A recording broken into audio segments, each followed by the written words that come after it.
Another exciting educational content video brought to you by Up Vision Concept Academy. So today we'll be looking at topics covered in the National Examination Council, NECO, for mathematics. And I have the topics on the board. We're going to run through the topics and have an exposition on what we expect in the topics as you prepare for the examinations. Top of the list here is number and numeration.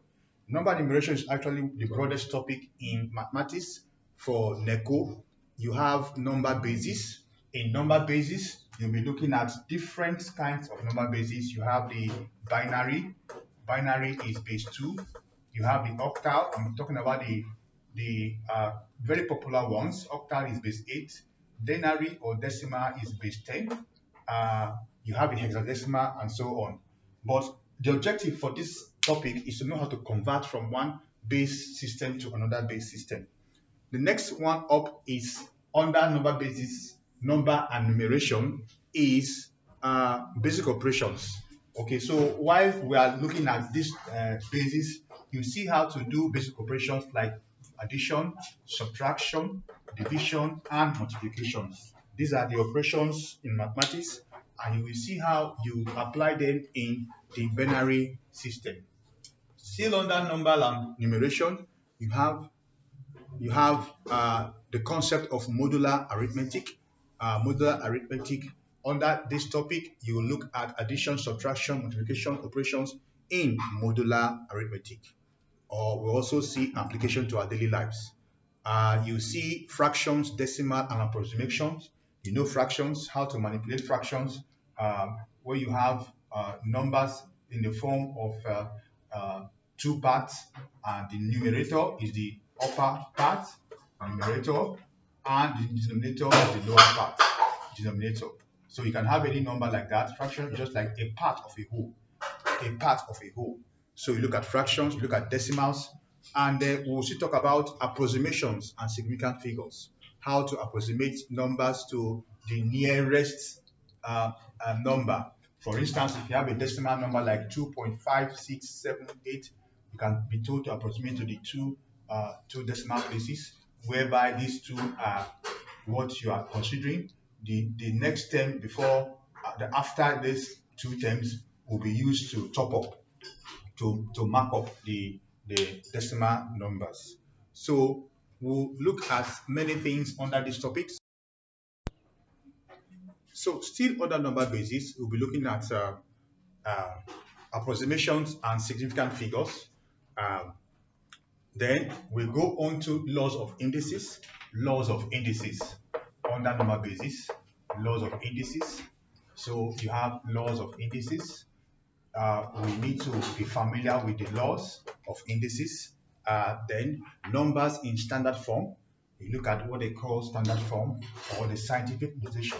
If I have a number in this form, this A is the whole number, and this is the base, and this is the power. So for instance, 5 times 10 to the power 6 is in standard form, and actually it is the form that represents a number like this: 500000. That is 1, 2, 3, 4, 5, 6.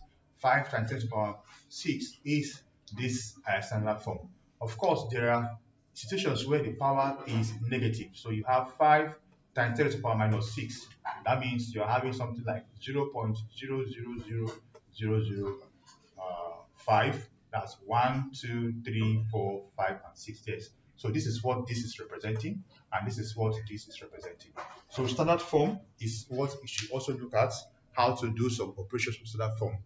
Still under number and numeration, you have the logarithm. You have the relationships between indices and logarithm. For instance, if I have y is equals to 10 to the power k, this can also be written as log y to base 10 is equals to k. So this is how it is, how you convert this. This is indices, and now this is logarithm. So you look at the basic rules. You have the product rule, where you have log of two numbers that are multiplying themselves. If I have two numbers multiplying themselves, it will be in the form log 10p plus log 10q. That is p to base 10 plus p to base q. That is product rule. You have the division rule when you have log p over q to base 10 like this. It becomes log p to base 10 minus log q to base 10 and so on. This is not why we're going to do all the laws, because there are situations where we're going to apply them. So logarithm is part of what you'll be doing under number and numeration. Then you look at how to use four-figure tables, tables of logarithm, anti-logarithms. So calculation involving multiplication, division, powers, and roots. Still under number and numeration, we look at sequence and series. Sequence and series. So that is patterns of numbers. Sequence and series. Okay, so we look at the kinds of, you have arithmetic progression AP and geometric progression GP. AP is not a particular party. It is known as arithmetic progression. So we need to determine the nth term of a given term. There are formulas that we will look at while we are there. So know how to, sometimes you have word problems that accumulate into AP and GP. So just get yourself ready for things like that. So still under number and numeration, we have sets. Set theory. Set is just like a collection of common items or items that are related by a specific rules. So you have things like universal sets, you have finite sets, infinite sets, subsets. These are the concepts we'll be looking at in this topic. Empty sets, disjointed sets. Then we'll also see the notation or operations of sets. You have a union. So if I have A union B, for instance, there is a set that will come, if you have this operation. This is what they call operation of set. So this is the union operation. Then another one is intersection. This is intersection operation. Understand? Now we'll move on to logical reasoning, how you can deduce true or false statements for sets. You have Venn diagrams. We'll look at Venn diagrams. Venn diagrams is like a way of trying to denote sets in diagram form. So you have a concept of the universal set, like I said, and these sets will be drawn in sets of like circles, and the sets are labeled according to their notations, and you have some parts that are common to the sets. So there are word problems that can accumulate to set Venn diagrams. So please let's watch out for that while we are going through the past questions. We also have sorts. They are radical or irrational numbers. That is sorts. Still under number and numeration, you have sorts. So they are radical numbers or irrational numbers. Something like root 5. Numbers that cannot be expressed to a whole term, a whole number. Now the difference between this and the root 4 is that root 4 solution is 2. This is a whole number. But root 5 is not a whole number. You have a decimal. Most times the decimal is reoccurring. That means it does not end. It does not have an ending. So root 5, root 3, they are all sorts. Now sort is special because you can have a way of manipulating it in mathematics. So for instance, if I have a root 5 plus 2 root 5, it means that this can be simplified to a common sort, and you take the sort as if it is letters, so that it is seen to have a coefficient. So for this particular one, the coefficient is 1, and this particular one, the coefficient is 2. By the time you want to simplify this, you have 2 plus 1, 3 root 5. So we will see how to simplify sort. What we also call rationalization of sort. That is how to rationalize it to ensure that you don't have a denominator that has a sort form. For instance, if I have 1 over root 2, I can rationalize this so that I don't have a denominator that has a sort form. So to do that, I will just multiply numerator and denominator by root 2, so that this one will become a whole number. So by the time I say 1 times root 2, I have root 2 upstairs. and root 2 times root 2, I have 2 downstairs. So this is how to rationalize this into this. We'll see that. Of course, there will be complex situations where you apply simple rationalization to simplify such situations. So let's get ready to see that in number and numeration. Okay, still under number and numerations, you have topics like matrices and determinants. What is a matrix? A matrix is a set of numbers in range arranged in an ordered array. A matrix is a matrix, of course. So I have this box like this brackets, this box like this. So I have numbers arranged like this: 2, 4, then 3, 1, 5, and 6. So these are numbers arranged in an array, and this is a matrix. So you have it arranged in columns. These are rows, first of all. Arrow 1, arrow 2. Rows are the vertical components, while the columns are the horizontal components. So see how I'm labeling it. So there's a way we denote matrix. We can name a matrix by looking at the rows and columns. These are the number of rows. It has 1, 2 rows, so it's a 2 by 1, 2, 3, 2 by 3 column matrix. So this is a 2 by 3 column matrix. Of course, you can have other arrangements and you name it according to the columns. So you can have operations on matrices. You will also be taught how to add, how to subtract, how to do scalar multiplication, and how to get the determinant of a matrix. So still under number and numeration, you have ratios, proportion, and rates. Ratios, proportion, and rates. You see that number and numeration is a very broad topic. So you have ratio, then you have proportions, and rates under number and numeration. This topic is also important. You'll be seeing it in your NECO.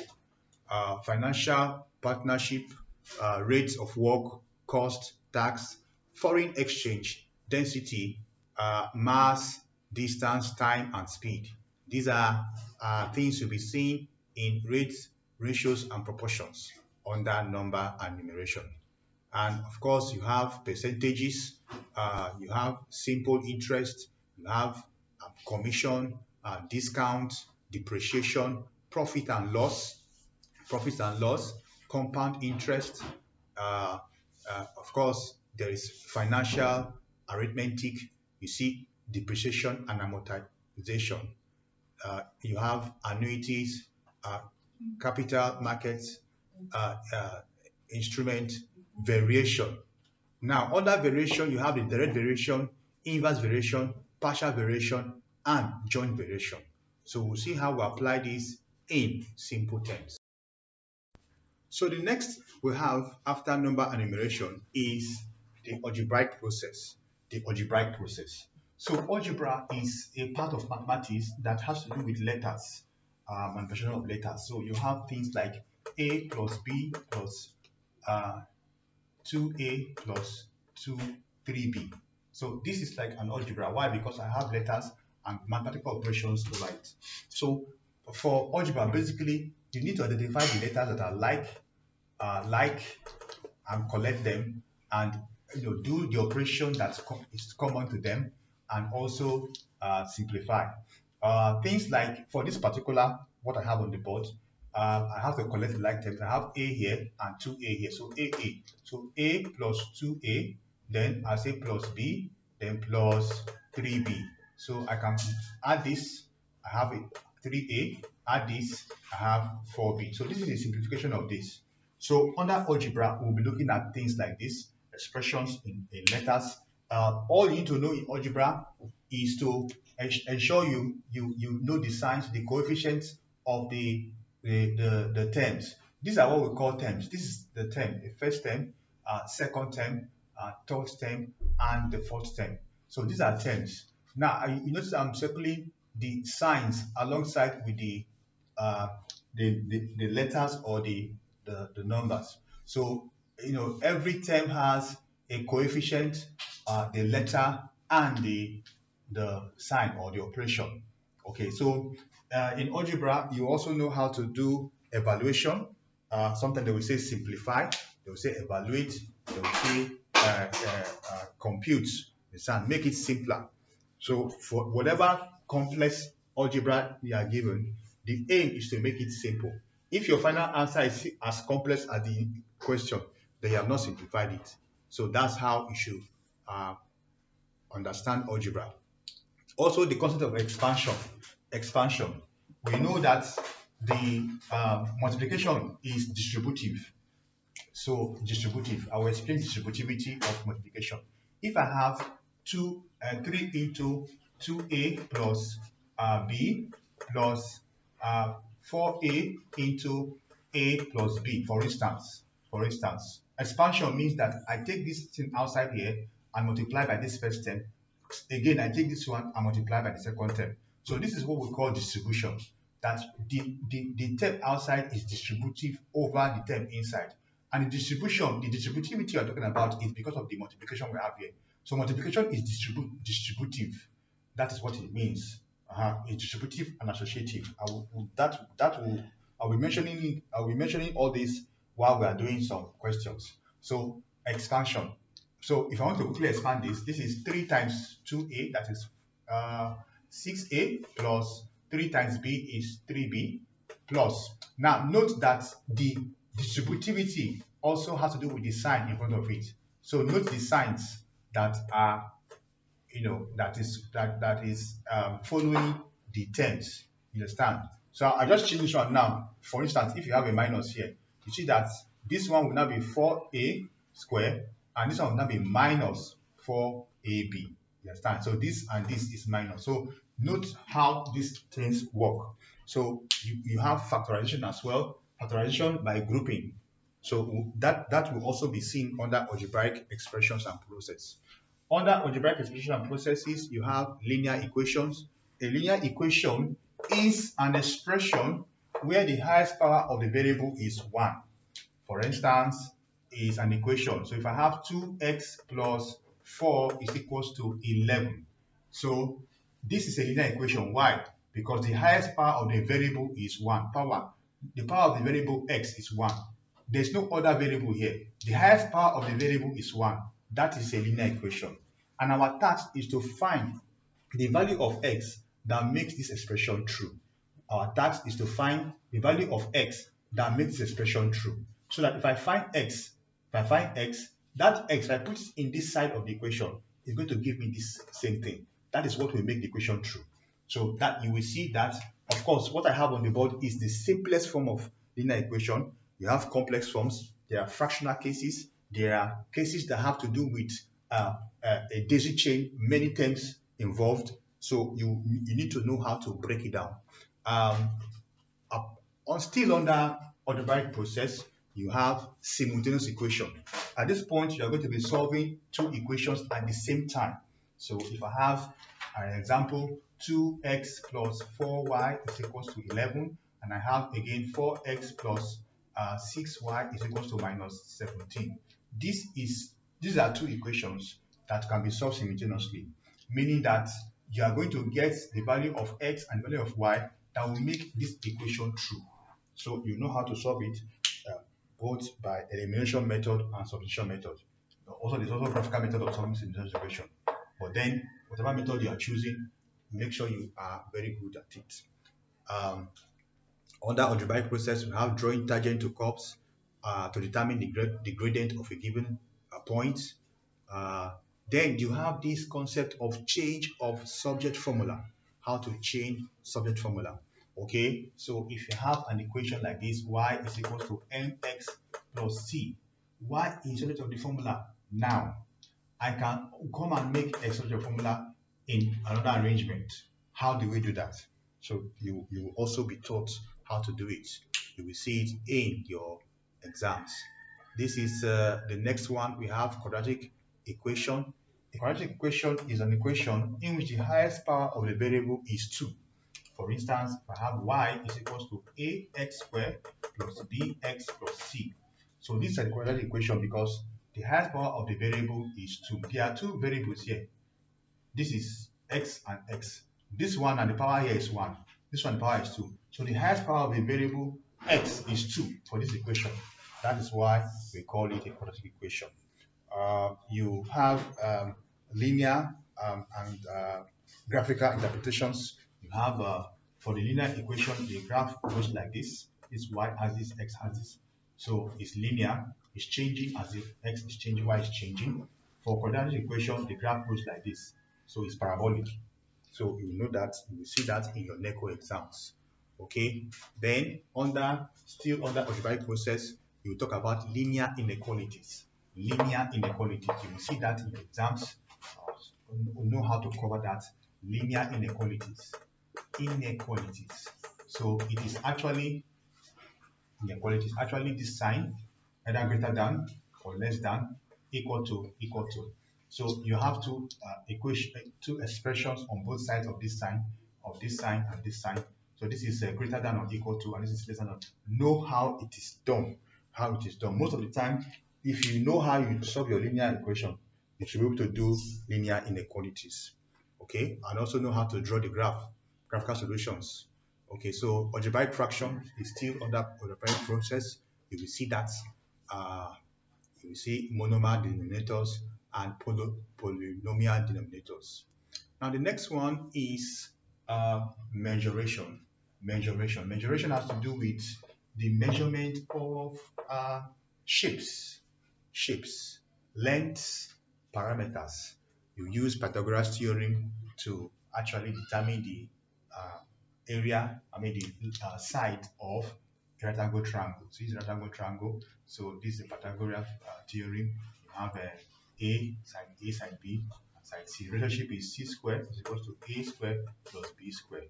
So well, this mensuration, like I said, you have length and parameters.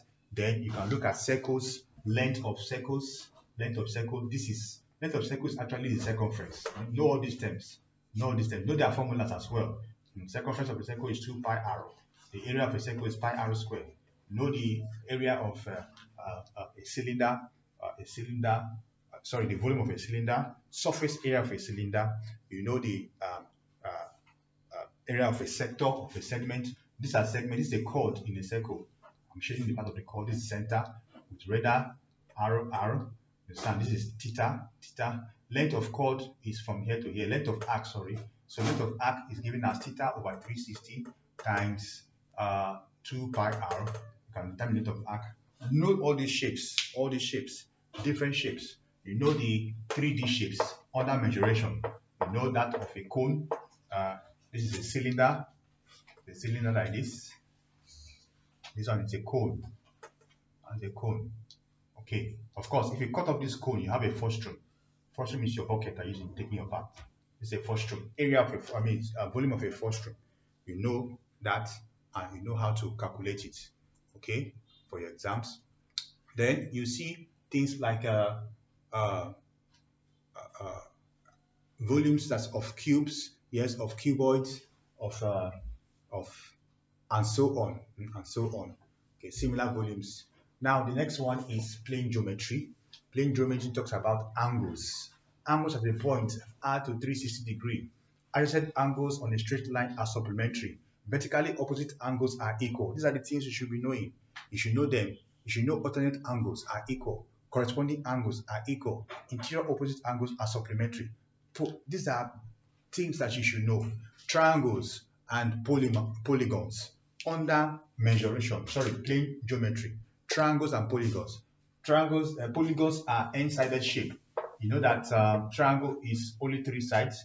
You have a triangle for 3 sides. You have the quadrilaterals. You have the pentagon. You have the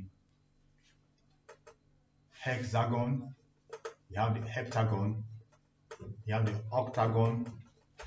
You have the nonagon and the decagon. So these are all the shapes. Triangle, 3 shapes, 3-sided shape. This one is 4, this one is 5, this one is 6, this one is 7, this one is 8, this one is 9, this one is 10. Know their formulas. You'll be told how to get the formula. So these are under plane geometry. Special angles, isosceles triangle, equilateral triangle, right angle triangle. They are all special triangles under plane geometry. Trapezium rhombus, parallelogram, square, trapezium again. Okay, I've mentioned trapezium before. Okay, so these are also different shapes that you should also know how to calculate the areas, how to calculate the lengths of this shape. Okay, I know that you have been doing your work for 3 years or 2.5 years, so you should be ready for the exams, having known all these concepts. So properties of similar triangle. Okay, so if I come here, similar triangle, I know that similar triangle have this kind of concept. If I have a triangle like this, let me call this one A, D, and E. It's a triangle like this. And I come here and I put B and C here. Now, this triangle has two triangles. Just watch where my hand is. This is one triangle and another triangle. So I have that triangle ABC is similar or equivalent to ADE. Triangle ADE. Okay, so if I cut that small one out and the big one that is covering it, see that this side AB is similar to side AD. So I can compare these two. This AB over AD is equals to BC over DE. So if, for instance, I have this side given, I have here given, I have here given, and this one is not given, x, I can get this x using that concept of similar triangle, knowing that I can take the ratio between this and this, that's this length to this length, and this length to this length. So this is the concept of similar triangle rules. Sum of angles of a polygon, I've talked about polygon. Properties of exterior angles of a polygon, you must know that. This is also under plane geometry. So plane geometry again, circles again, I've talked about circles before. Construction, local. Okay, so the next one is coordinate geometry. Coordinate geometry is the shortest topic in NECO. Very short. Just understand the concept of your x and y plane. Every point is located on a Cartesian plane. So if it is x, this is y-axis positive, y-axis negative, x-axis positive, x-axis negative. So if I come and put a point here, point A, there's a coordinate is having. Definitely is 2 and 3. What this means is that the numbers are called x and y in this order. So if I have 2 here, it means that A is a point such that the x-axis is 2 and the y-axis is 3. So this is how A is located. That's how A is located in that coordinate. So let's understand how that is. Let's also understand the concept of points on the x. Okay, I've talked about it. Point on the x and y plane. So the next one is trigonometry. Trigonometry has to do with the relationship between the sides of a triangle and its angle. Trigonometry, the sides of a triangle, these are the sides of a triangle and the angles, alpha, beta, and theta. You understand? So you have this sine, sine, cosine, and tangent. These are the basic trigonometric ratio. They have formulas. So when you have one angle and two sides, one angle and one side, you can determine another side using all of this. Okay, of course, there could be word problem that accumulates into trigonometry. Things like bearing. You can see bearing here under trigonometry. You can see angle of elevation, angle of depression. These are concepts that will need trigonometry to be able to resolve. Of course, you know how your trig ratios are, different special angles, 30 degrees, 45 degrees, 60 degrees. How are they represented in short form? In short form, you will see that.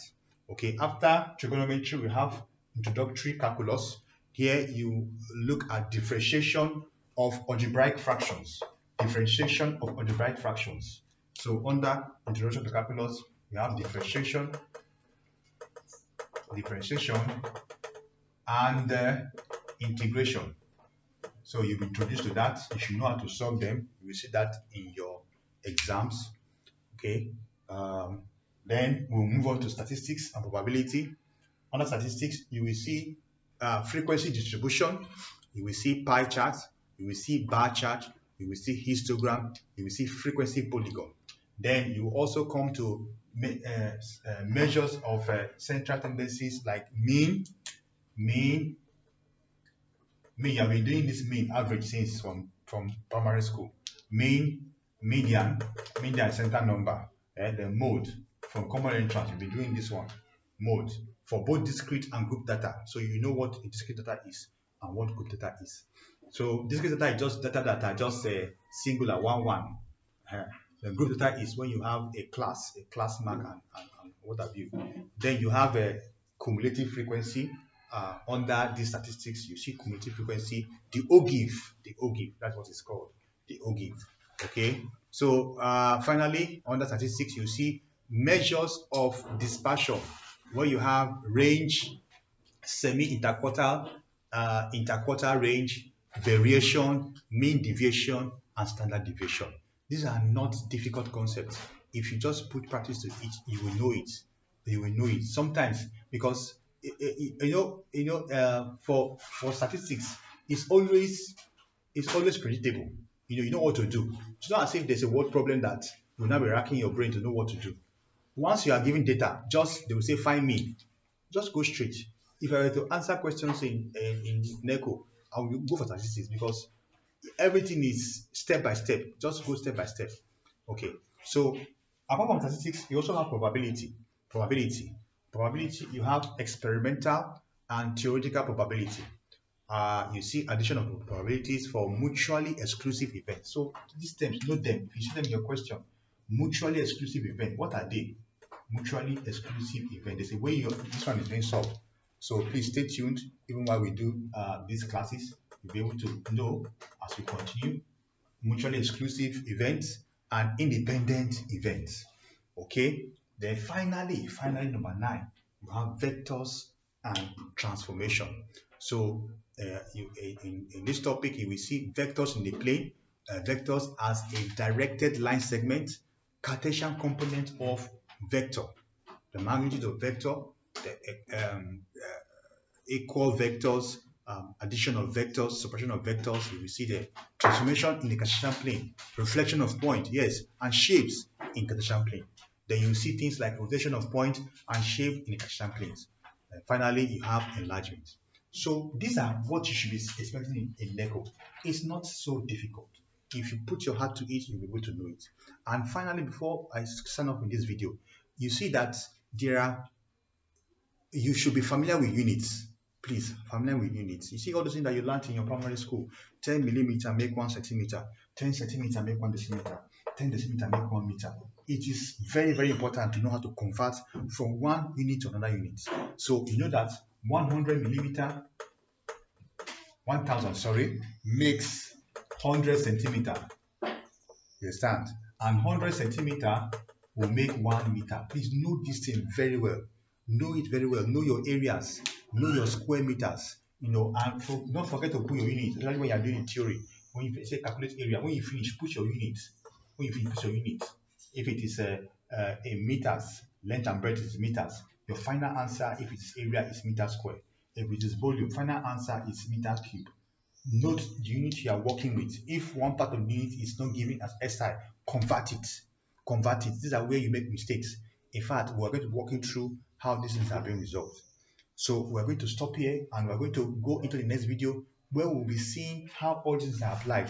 When I'm giving you past questions and I'm solving them, I'll be mentioning where the topic is coming from so that you'll be knowing. If you can break all this into just 9 fundamental topics, then you don't have any problem in the NECO exams. So I hope this video has been informative for you and I'd like to thank you for viewing.